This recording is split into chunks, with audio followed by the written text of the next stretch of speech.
everyone. Welcome to the Ashley Barlow Company podcast. I'm Ashley Barlow, your host.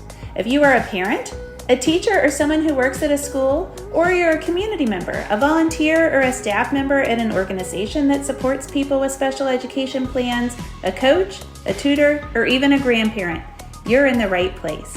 Sit back with an ice cold glass of lemonade, put on your walking shoes and grab some headphones, roll down the windows and cruise. Ready, set, go. Educate, advocate, collaborate. Welcome back to another episode of Special Education Advocacy with Ashley Barlow. I'm Ashley Barlow, and I'm so happy you're here. This is our last episode of 2021. That's right, friends. We made it. We made it to the end of the year. We made it to 2022. Give yourself a pat on the back. These last 2 school years have been really weird. They've been stressful, they've been different, they've been just plain weird. And if you're feeling the burnout, you are not alone. I have talked to so many teachers, both in person, at meetings, friends that are teachers, etc., and people online that I don't even know in real life. And there is one universal theme. Teachers, kids, parents, we are all burned out. We are all exhausted. And so you have made it through another semester. If it's not a semester break for you, you've made it through what we like to think of as half the year. Give yourself a pat on the back and take some time over this holiday season and the break that your kids probably have from school to just recharge. To really think about the fact that we need to celebrate our successes and we need to kind of detox from all of the stress that we've had for the last couple of school years. I hope that really helps.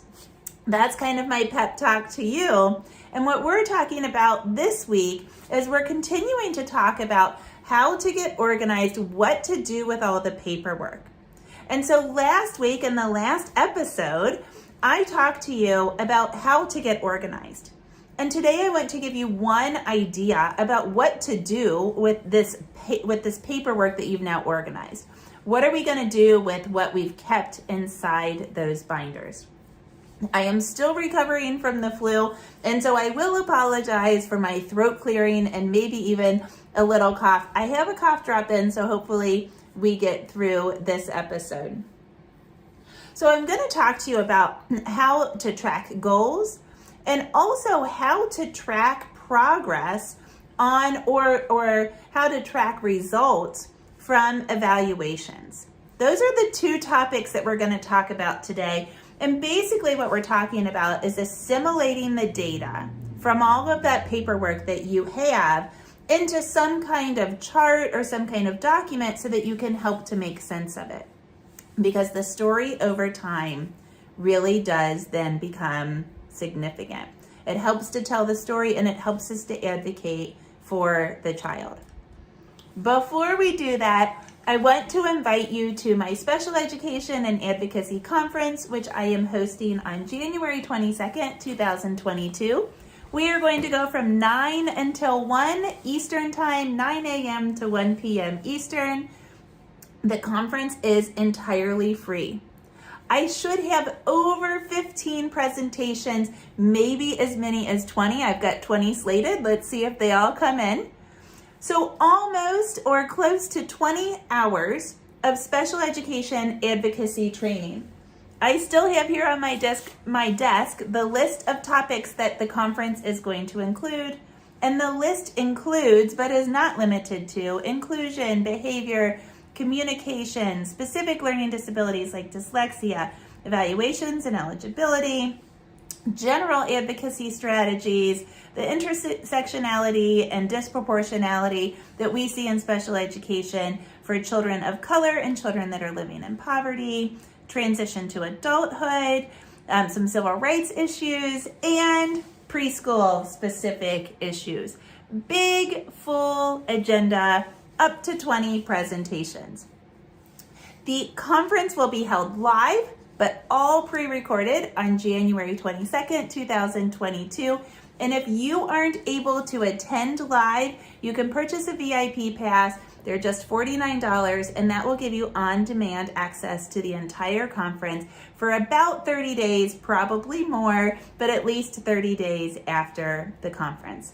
I hope you'll join us. Be sure to follow me on social media, Facebook, Instagram, Ashley Barlow Co. And if you haven't already subscribed to my email list, do that and you'll get the first notice when registration opens. Okay, let's talk about what to do with the paperwork now that you've got it all organized. Last week we talked about how to get you organized, how to put stuff chronologically into your binders.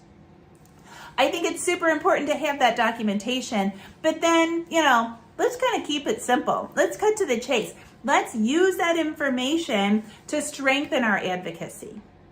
So the first thing that I do is I oftentimes will go to the evaluation reports and I'll track evaluation data. I want to see if the IQ is stable. I want to see how we're performing on academic tests over the course of years. I want to see what we're saying about behavior and executive functioning and speech skills over the course of time. You can learn a whole lot if you look at the data of an OT evaluation from age 3, age 6, age 9, age 12 in sequence. How has our performance shifted? How has it swayed? Where is the ebb and the flow? Are things very stable? Are they not stable? This can sometimes help us to realize if interventions are working. It can help us to really understand more about a disability. It can help us understand the effect of external factors, like maybe there's a new medical diagnosis. Maybe the child is pubescent and is experiencing the changes that are happening in the adrenal system and in the brain during puberty. Maybe the child has, we've stopped some service, and so we need to check in and see if you drop PT. Let's do a PT eval in a year or two after it's dropped to see if we are maintaining the skills. Tracking the data from year to year, from evaluation to evaluation, no matter when the evaluations are, can be super duper helpful and can help you then to write a better IEP. So the way that I do this is I set up a spreadsheet. You could do this on paper, you could do it on the computer. I'm sure you can do it lots of different ways. But what I do is I take the information and I just chart it from year to year. So let's say a child was evaluated first at the age of 3 and then is evaluated again at the age of 6 and again at the age of 9. Now, if the school ran the same evaluations, then this should be pretty easy to do. So if the school ran, if we're talking about a test that would test academic achievement, we might be talking about the KTEA, the Kaufman. We might be talking about the WIAT, the WIAT. So if they ran the Kaufman at ages 3, 6, and 9, then we should be able to compare apples to apples. We should be able to look at all of the subtest scores for the Kaufman across those years. So if it's that easy, then what I do is I just write the 3 dates in and I fill in the subtest scores. Now, sometimes the actual test will change from year to year, so the subtest titles might be different. And also sometimes the school won't run the entire battery. They won't run all of the subtests. They won't generate all of the kind of subcategory scores. And so it's okay. You're probably going to have gaps in there. You might ask the school if you think some kind of information would be super helpful. Sometimes the information's there, but they haven't scored it. Lots of different things can arise. But if you can compare apples to apples because the same test was run from year to year, from evaluation to evaluation, that information is the most helpful because you're looking at the same information, how one child did on the same evaluation over the course of time. But it's even helpful if the tests are not the same. So what if the school ran the Kaufman, the KTEA when the child was 3, which I don't even think that it's appropriate. I don't know if there is a Kaufman test for academic achievement for a 3-year-old, but let's just, pretend that there is. And then, or we could say, ages 6, 9, and 12, if we wanted to be more accurate. But then they ran the Wyatt. So maybe they ran the KTEA at phase 1, and then 3 years later they ran a Wyatt, and 3 years after that they ran a Wyatt. You can still kind of pull some subtest scores to see, okay, where are we on phonological processing? Maybe both of those tests yield a score that is called phonological processing. And so you can look at the names of the subtests and decipher which subtest scores, which indices are testing or talking about the same thing. Now they might test it differently, and that's where the nuance occurs. This oftentimes gets even more complicated when we start to add in outside evaluations. And the reason it gets complicated is, you might not know this, but most of the tests have kind of a provision on them that says that it's not recommended to run the same test more than once per year because the results could be less valid. I think the idea is really that the kids kind of start to learn the test. And so if you give it too close in time, too close in proximity to a prior administration of the test, the results might reflect that the child has started to kind of understand or know the test. And so you have to have a space of time in between.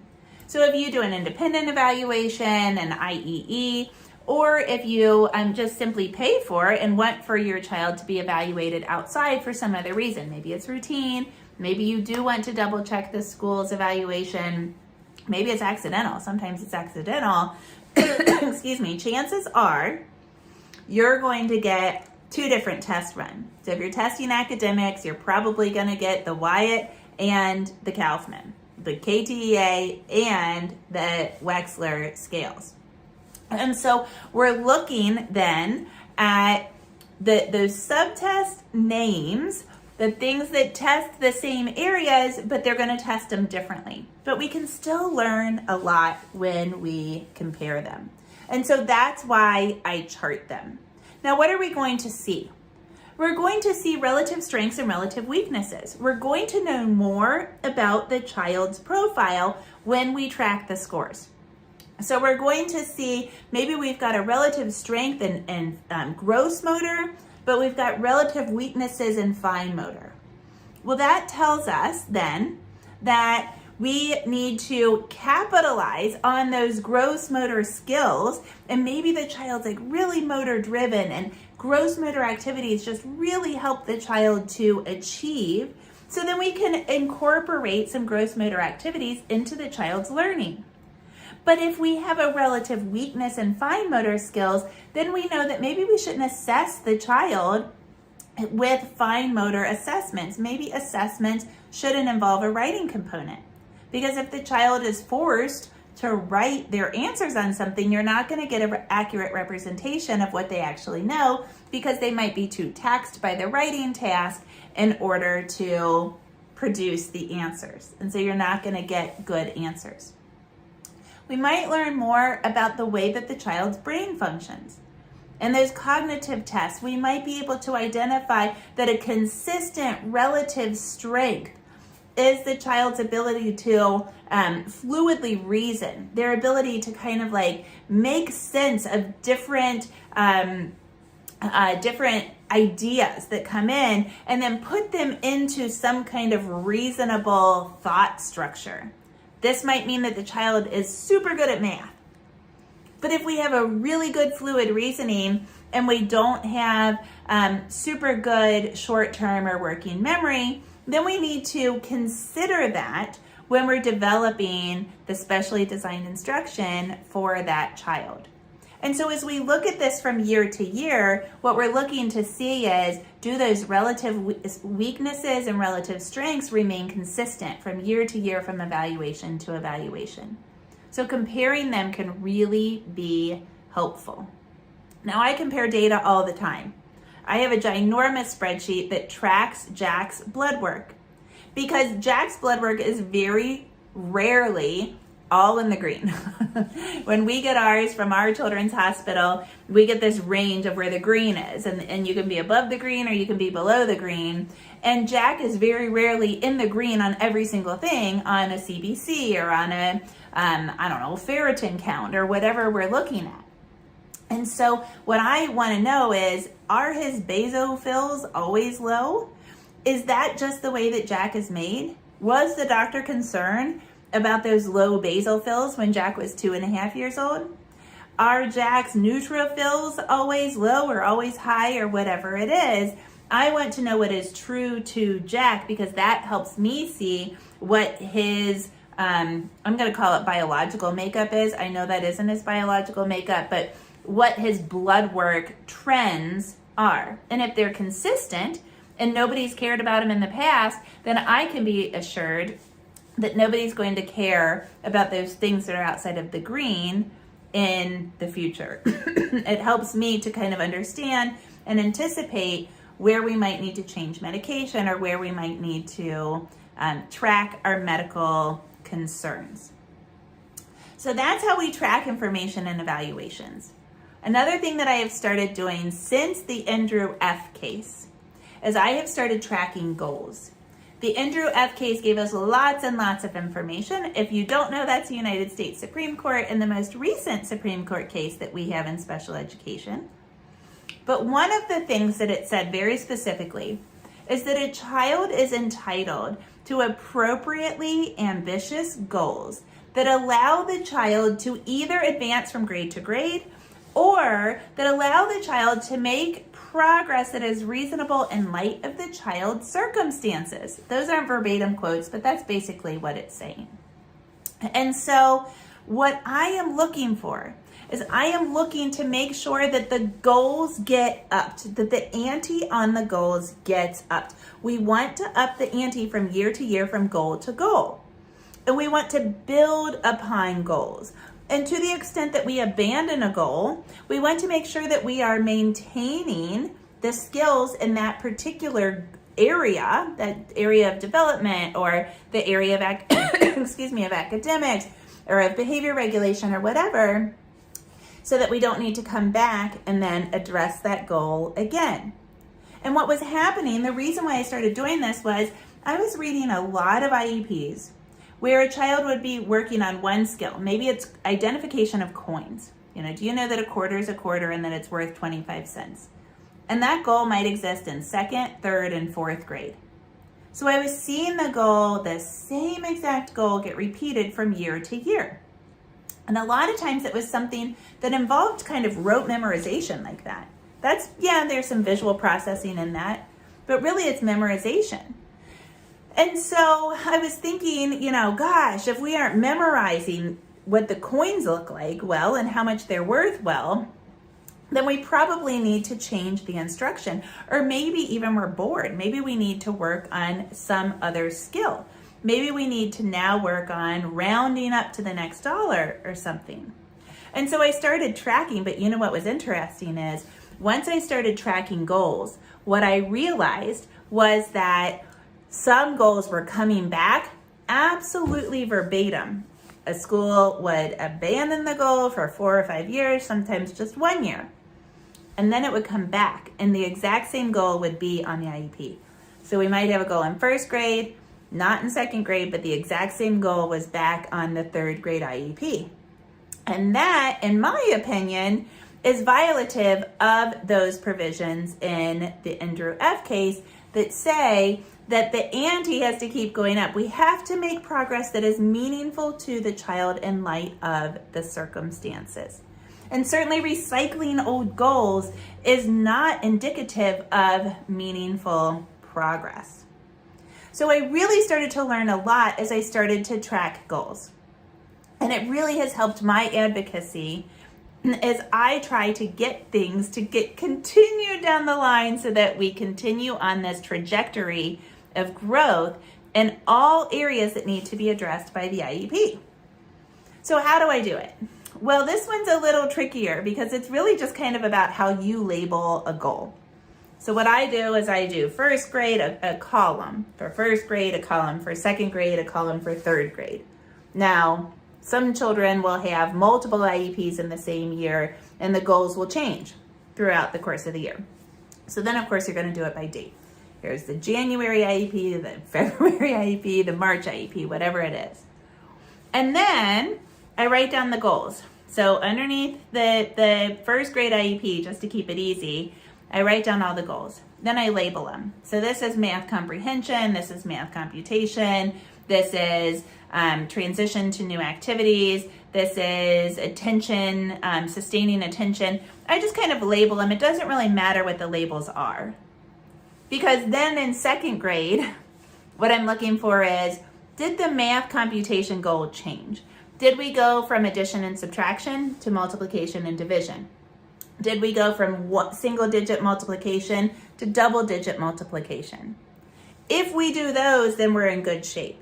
And sometimes you have to tease it out even further. You know, I'm constantly adding rows and adding labels and that kind of thing to say, well, this one could have gone here, or now we've terminated this math computation goal and we've moved on to a new kind of category of math computation. So I'm constantly adding them, but what I'm really trying to do is to see if from year to year, things either change or the ante gets upped, things get a little bit harder, a little bit more complicated, or if we're recycling goals. In order to make it make sense for my clients, I sometimes do a little stoplight thing where I say, okay, well, here's our baseline. That one's just going to stay white. And if it gets harder, that's a green. That's good. It got harder. If it gets easier, that's a red. That is not good. We aren't making meaningful progress. And if it's the exact same, it's a yellow. Proceed with caution. What happened? We didn't up the ante. And so sometimes that progression of colors can help to really tell the story. If you do it with colors, then what you want is you want green. You want the ante to up until you feel like you are caught up with the grade level peers in that particular area of need, whether it's math computation or it is some executive functioning skill or whatever it is that you're working on. Goal tracking can be super duper helpful in advocacy because you can actually show on a picture on your chart how the goals have progressed from year to year. And sometimes the special educators and the other people on the team don't know that they've done that they've recycled things. So it can be extremely powerful. You know, a picture's worth 1,000 words. Okay, so that's how I track evaluation data and goals. I hope that's super helpful for you in your advocacy. Happy New Year to you. We will meet back in January of 2022. We've got lots of great stuff planned for you at the beginning of the year. I can't wait to get back at it in the new year. I'll see you next week, same time, same place.